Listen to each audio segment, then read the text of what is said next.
Embeera bw'etyo bwe yali mu bitundu bya Kampala eby'enjawulo oluvannyuma lw'enkuba eyafudde emba ku Lwokuna lwa wiiki eno. Embeera eno enenyezebwa ku kwonoona obutonde omuli n'okusaanyaawo entobazzi okufuusa baana baliwo ensangi zino.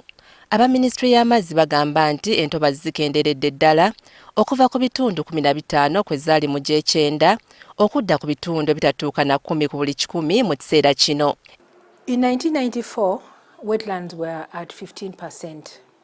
In the last few years, from 2015 up to around 2021, we had wetlands at 8.9%. Ekyokulabirako kye ky'olutobazi lw'e Limoto e Palisa olwali lusaanyiziddwawo olw'okulimamu omuceere. Kyokka wansi w'enteekateeka eyatandikibwawo omukulembeze w'eggwanga mu kutaasa obutonde, olutobazi luno luddiziddwawo. President bwe yali ansindika okujja wano okukola ne Palisa, emu eyali ensonga enkulu yali yakulaba nga tuzza tutya obupya Limoto.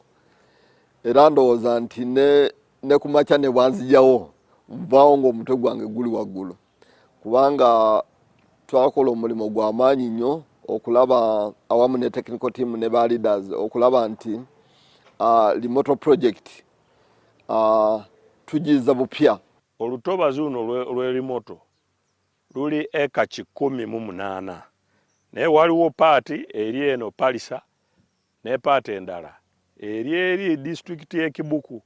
Ffe ewaffe eno zaali ekazi 64, ezaffe zaali zikomyewo bulungi. Mu kiseera kino abantu abawangalira mu kitundu kino benyumiriza mu miganyulo gye bajja mu lutobazi luno omuli n'okufuna ebintu bye baseresa amayumba gaabwe. Ebitooko bino tubyeyambisya okuserekera amanyumba, tena kindi tubyeyambisya okutungamu empaali gye tulambaalaku, nekindi kufuna ku kasente. Kyokka n'agamba nti yadde bo bakoze ogwabwe e Palisa, abakulembeze mu bitundu ebirala okuli Butebo ne Kibuku tebakoze kimala kuzzaawo olutobazi luno. Kakati obuzibu bwe tulina nti eri bannaffe bakyakolesa omuga guno ogukolesa obubi. Ate omanyi RDC ye akuma Palisa, naye ekyo tukisalidde amagezi. Tugenda kubeera n'olukungaana olwa bukedde twogere ku nsonga eno, tusharinge nabo engeri gye tukikozeemu e Palisa, nabo bajja kitwala tulabe nti tusevinga obutonde bwensi. Eno tugamba abamukyalo muve mu lutobazi, naye Kampala tulaba bizimbe bikula muki mu lutobazi. Kakati abantu baffe baba bawuuza ensonga eyo nti tetuli kukola umu.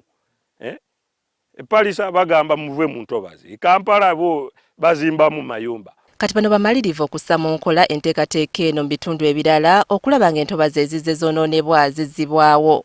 Nze ku lwange mbaadde ngamba district ziringirire mu ntobazi ezo ez'amaanyi tuprotecting ezo okutandikirako. We have been doing a number of restoration activities in Lubigi, in Chinawataka and other areas where we have found illegal structures, illegal developments. That is part of the enforcement that we do. Every effort is being made to enforce the law as it is.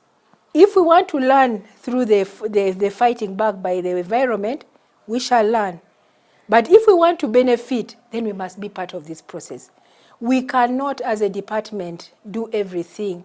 We need the consolidated effort of everyone. Government of Uganda has continued to take bold actions to address biodiversity loss. These actions include, among others, complete restoration of all degraded wetlands, reforestation, as well as prosecution of all those involved in illegal activities that undermine the preservation of flora and fauna. Gavumenti eyongedde amaanyi mu kaweefube w'okukuuma n'okutaasa obutonde nga ku mulundi guno omukulembeze w'eggwanga yakutte omumuli.